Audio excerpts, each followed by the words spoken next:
at the northern end of Bahia Banderas, here in south central Mexico, is a beachside community called La Cruz de Guanacaste. Counting amongst its residents a cartel boss who imposes an unwritten 3 strikes and you're out rule known to all. Get caught mugging someone, burglarizing, stealing a car, his crew will take you out into the mountains and beat you severely. Get caught a second time, you won't be able to walk for quite some time. And the third time, you're out. It's a thug life here, and the government doesn't intervene. Contrary to the no bail, a pat on the back, here's $20,000 worth of taxpayer funds in your pocket for the police having the temerity, the audacity to arrest you when caught red-handed, trying to light a school on fire with the children still inside. I'm describing Blue City, America, LA, New York, Philly. And it runs in stark contrast to the swift and stiff cartel penalties, which create large disincentives for would-be criminals in the area. The motivation? The organized crime syndicate just wants to go about doing their business without being bothered. And life goes on in the manner prescribed by those who hold the reins of power. This protection also creates a great deal of goodwill amongst the folks of La Cruz, who are more than willing to look the other way as his crime syndicate continues to distribute narcotics to the gringos up north. If I was a local of La Cruz and there was no big mob boss keeping the peace, I would create the rumor of wayward individuals being taken out to the mountainsides and being beaten to an inch of their life.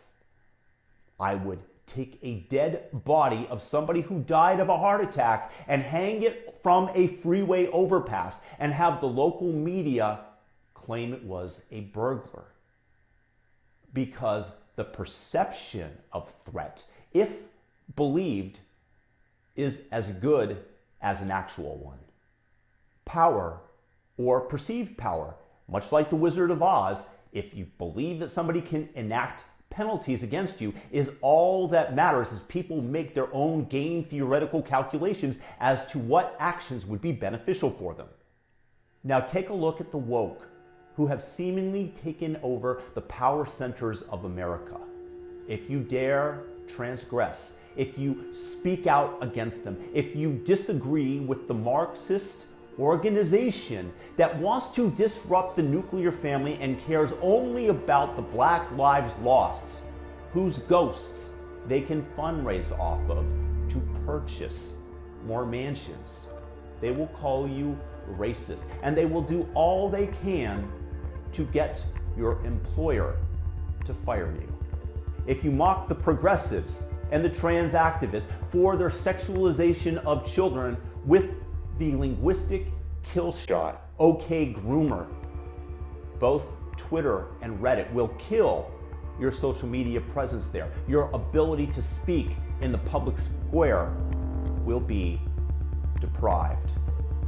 It's so bad that if you speak out against divisive critical race theory at a school board meeting, the FBI will pay you a visit and label you a domestic terrorist, because this is clearly more important than investigating the corruption of the Biden family and the fact that they seem to have funds and kickbacks coming from foreign adversaries.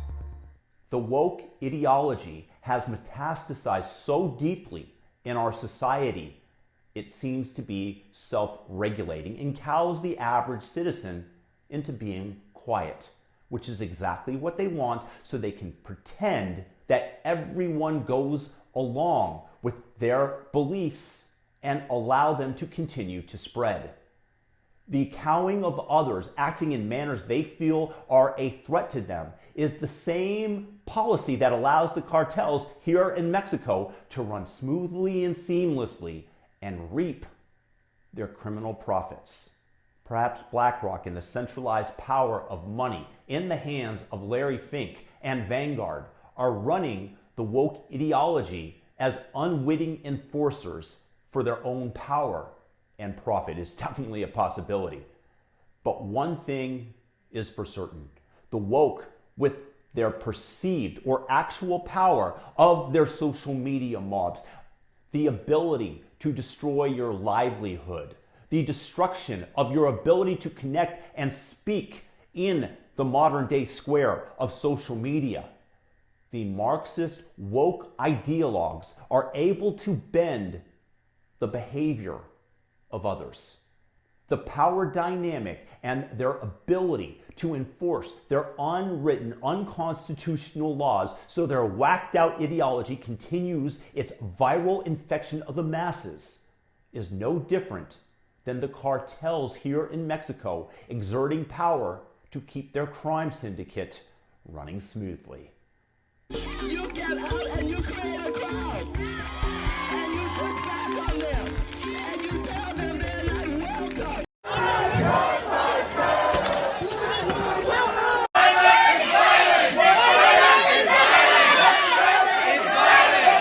The woke truly live a thug life.